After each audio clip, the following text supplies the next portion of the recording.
2025 সালের আইপিএলকে সামনে রেখে মেগা নিলাম অনুষ্ঠিত হওয়ার কথা রয়েছে চলতি বছরের ডিসেম্বর থেকে নতুন বছরের ফেব্রুয়ারির মধ্যে।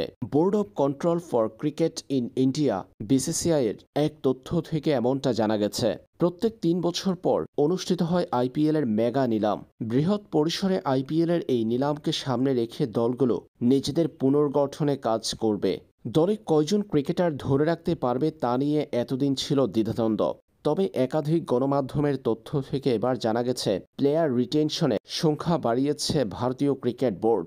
ইন্ডিয়ান প্রিমিয়ার লিগের 2025 সালের আসরের জন্য যে মেগা নিলাম অনুষ্ঠিত হবে, সেই মেগা নিলামের আগে দলগুলো নাকি 6 জন ক্রিকেটারকে দলে ধরে রাখতে পারবে। বাকিদের ছেড়ে দিয়ে নিলাম থেকে নতুন করে দল সাজাতে হবে ফ্র্যাঞ্চাইজিগুলোকে। চেন্নাই সুপার কিংসের হয়ে গত আইপিএলে খেলেছেন মুস্তাফিজুর রহমান।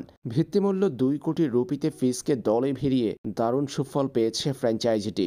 বাংলাদেশ জাতীয় দলের খেলা থাকায় আইপিএলে কেবল 9টা ম্যাচ খেলেছেন মুস্তাফিজ। এরপর ফিরে আসতে হয়েছে তার। ফিরে আসার আগ পর্যন্ত আইপিএলের সর্বোচ্চ উইকেট শিকারে ছিলেন ফিজ।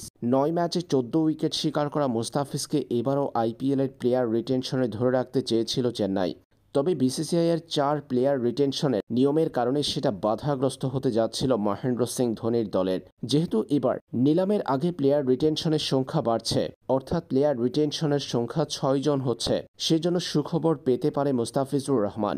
মহেন্দ্র সিং ধোনি, ঋতুরাজ গাইকোয়াড়, শিবম ডুবে, রবীন্দ্র জাদেজা, ডেভিন কর্নেলের সাথে মুস্তাফিজুর রহমানকেও ধরে রাখবে চেন্নাই সুপার কিংস। দলের এমন একজন গুরুত্বপূর্ণ পেসারকে ছেড়ে দিতে চায় না দলটি, তাই প্লেয়ার রিটেনশনের সংখ্যা বাড়ায় মুস্তাফিজুর রহমানকে ধরে রাখার সম্ভাবনা বাড়ল। চেন্নাই সুপার কিংস এই সুযোগটা কাজে লাগাবে।